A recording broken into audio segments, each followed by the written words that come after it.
Share market ऐसी बड़ी खाई है, गरीब का पैसा अमीर के पास जाता है। अगर फायदा नहीं होगा तो ये अपना चलन बंद कर देंगे, ये गारंटी देता हूँ। और ज्यादातर पैसे की जरूरत अपने को तब पड़ती है जब मार्केट क्रैश रहता है। 100 रुपए की चीज लेंगे उसमें 200% टैक्स है, 200 टका टैक्स चुका लेते हैं अपन। सही बात। आप अगर होम लोन लेते हो तो घर बैंक का है, ये टोटली गलत है। और जैसे जैसे आप ईएमआई भरते हो वैसे वैसे आप अपना परसेंटेज ऑफ ओनरशिप बढ़ाते हो। हम लोग भी जो बोलते हैं उसमें अपना दिमाग अप्लाई करो।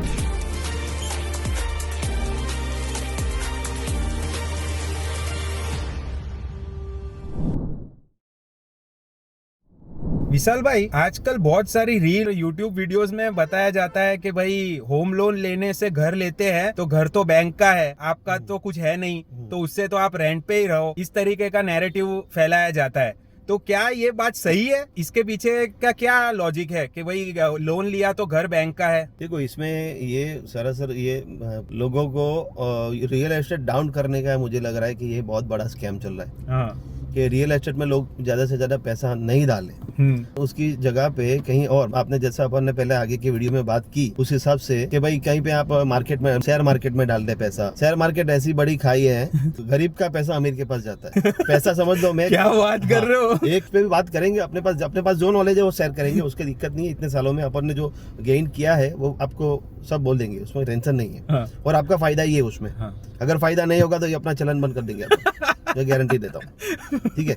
हाँ। सबसे पहले मैंने स्टार्ट किया था यूट्यूब पे ये शेयर मार्केट का देखने का, मैंने शुरू किया था। मैंने बोला नया नया हूँ, तो जो भी देखता था वो ऐसा बोलता था आपको 15% तो मिल ही जाएगा, और आप पैसा डालो मार्केट में जो भी है वो ऐसा ही बोलता है कि मार्केट में पैसा डालो, मार्केट में डालो, यही सारे सब बोलते रहते हैं कि लॉन्ग टर्म करो। अभी लॉन्ग टर्म में मैं तो पैसा डालता रहता हूँ। अभी मेरे को आ गई जरूरत, तो मुझे कितना पैसा मिलेगा? मार्केट की जो पोजीशन होगी, समझ लो कि मुझे पैसे की जरूरत पड़ गई।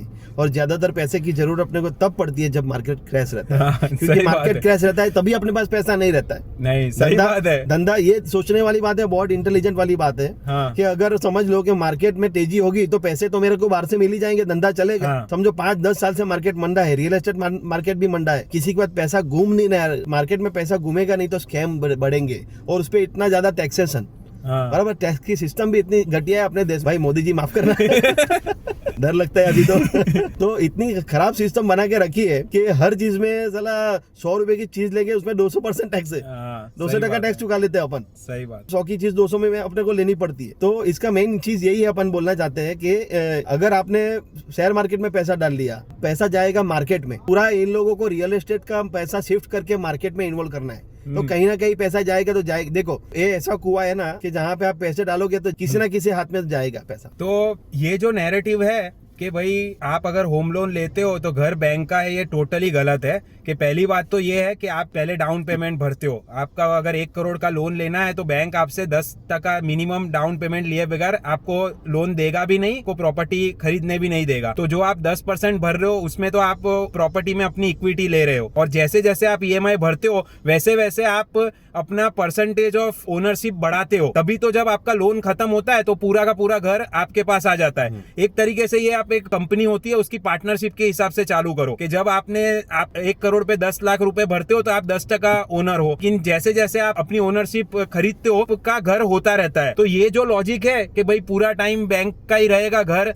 ये एकदम ही फ्लॉड लॉजिक है। ऐसा लॉजिक नहीं है। इसमें क्या है कि आप ऐसा सोच रहे हो, नैरेटिव जो आपको माइंड में सब जो डाल रहे हैं वो मत सोचो, आप अपना दिमाग लगाओ। मैं तो पहले से ये बोलता हूँ, लोग जो भी बोलते हैं रियल एस्टेट का या बैंक का या जो भी फ्लैट्स का या घर का, आपको जो भी बोलते हैं तुरंत अपना मगज लगाने का, अपना दिमाग लगाने का। डायरेक्ट ऐसा नहीं सोचने का हाँ ये इसने बोला ये सही है। हम लोग भी जो बोलते हैं उसमें अपना दिमाग अप्लाई करो। मैं तो ऐसा खुला बोलता हूँ कि अपना दिमाग अप्लाई करो। आपको जो गले में बात उतरती है वो ठीक है, बराबर। आपको जो सही लगा वो करने का है। अगर ओपिनियन ले लेने का, तो आपको नहीं पता है तो जानकारी ले लेने का, ये चीज का मेन एजेंडा ये रहना चाहिए। अभी ये समझो कि हर महीने का आपका पैसा भरना, ईएमआई भरना स्टार्ट कर दिया है, तो ईएमआई जैसे जैसे तुम्हारा बढ़ता जाएगा, मगर आपको पहले आपको प्रोडक्ट तो हाथ में मिल गया। आप रहना तो चालू कर दिया, आपको तो मिल गया। दूसरी चीज ऐसा बोलता हूँ, मेरे पास दूसरे भी एक टॉपिक है, वो अपने बाद में डिस्कस करेंगे। ये स्पेशली इसी के हिसाब से हम लोगों ने बनाया है कि जो माइंडसेट है हाँ। रियल एस्टेट के पीछे लोगों का, वो भी चेंज हो जाए। ज्यादातर लोग ऐसा ही बोलते हैं कि आप रेंट पे रहो, रेंट पे रहो। रेंट पे रहने का दिक्कत नहीं है, आपकी पोजीशन है